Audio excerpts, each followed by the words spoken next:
Yo YouTube, it is finally here. The eBay trackable envelope program for card sellers is launched, and in this video I'm going to show you all how to do it, how to take your existing listing and adjust it so that you change your shipping method to the standard envelope program, what it costs to send it. It's cheaper than you think. It's cheaper than a postage stamp.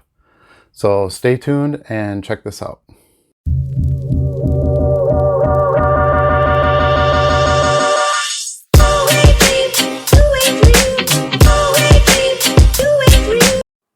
First thing I'm going to show you is how to change a current listing to the eBay standard envelope feature.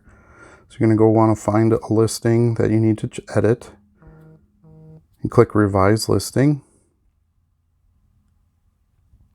Then you're going to want to go down to all of the shipping services, or delivery is what they call it.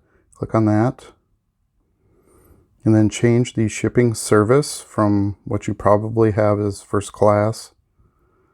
Change it to the bottom option, which is eBay standard. Now you'll see it says 91 cents on the bottom there for the shipping cost, but that's because I have the package listed at 3 ounces. So you need to change the weight to 1 ounce. Any card you ship should be under 1 ounce, even in a top load. And then you can see the cost adjusts to 51 cents. So now if you go back, you'll see your new delivery option is standard envelope and 51 cents is the cost. Click Revise It. Success and done. Now we'll take a look at an existing listing that has already been adjusted so you can see how it looks when it's for your buyer. So if you look at the shipping option, it'll say eBay standard envelope for trading cards up to $20. So that's what your buyer will see when they go to make that purchase. Okay, so you've got a sale. Now let's go ahead and look at how to do the shipping. So I'm going to do this on the PC. I think it's easier to use. So you click on the ship option on your sale. You can see on the bottom there it says 51 cents purchase shipping label. I'm going to go through this a little bit just so you can see how it looks. So again, we've got our weight at 1 ounce. Dimensions, as long as it's not smaller than your envelope, you're fine. Your different services, and then it defaults to standard envelope because that's what you set it up at. So it does say there's envelope limits. They're quite large, so I don't think you'd ever really run into a problem there. But it shows you the coverage, the price, and then the delivery time. And then it lists, a couple other options if you wanted to go first class or smart post or something like that.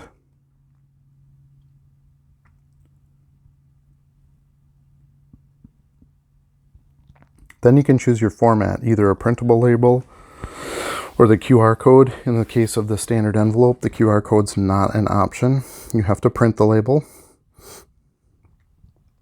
So it's 51 cents postage plus $0 for tracking. So you click Purchase Shipping.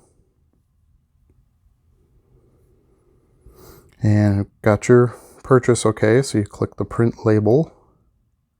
This shouldn't be too much different if you're using the shipping labels currently on first class. And then it brings your label up, which is basically a half page of paper, unless you're using a thermal printer. I like the cheapest option, especially for mailing these types of cards. Now you simply get it to your printer, and you can see it's about a half page of space that it takes up. If you click on the tracking link, you'll see the normal in transit, out for delivery sort of tracking information, and then also the tracking number. So here's what your label will look like. Some sellers use a thermal printer for stickers, and then you would just stick it onto your envelope. I don't use that. I use plain old cheap paper. You can actually print 2 on a page. As you can see, there's enough space here to basically flip the paper around and run it back through and print another one, which is typically how I do my Shopify orders on another shipping project that I run. So I think this will work just fine. the way it is and then just cut it out. So this is the typical envelope that I use. These are like $1.18 for 100 of them, I think, or 200 of them, 100 of them at Walmart. So really cheap. I want to continue to use them. They do have the security on the inside, so you know, somebody grabs it, they don't know that it's a sports card in there. Now keep in mind, these are also the low dollar cheap sports cards, if you will. So you don't need to put a lot of extra in it to cover the security.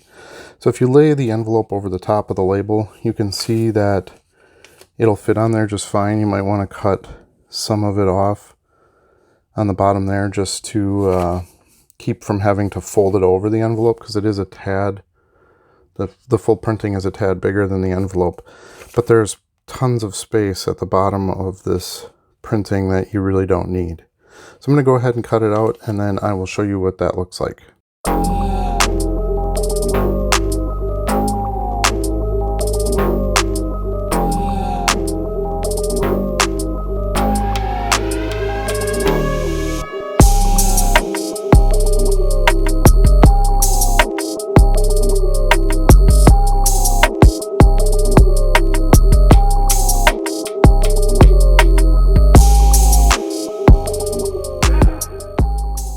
Okay, so we have our label all cut out.